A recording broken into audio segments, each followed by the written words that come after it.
juunil Sillamäe lasteaed Päikseke tähistas Sõue alal lastekaitsepäeva. Peoprogramm valmis koos Sillamäe linna spordiklubidega, sellistega nagu Taekwondo Kwon, Silla ja Dina.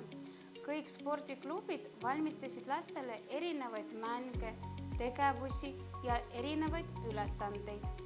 Ka lasteaia poolt olid lastele korraldatud sportlikud tegevused ja meelelahutuslikud mängud.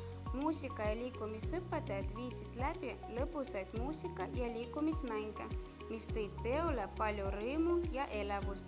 Lastel oli võimalus saada positiivseid emotsioone, näidata oma osavat nutikust ja ettevõtlikud ning aktiivseid aega koos sõpradega. Üritus möödus rõõmsa ja sõbralikus õhkkonnas, pakkudes lastele palju liikumisrõõmu, naeru ja toredaid ühiseid hetki.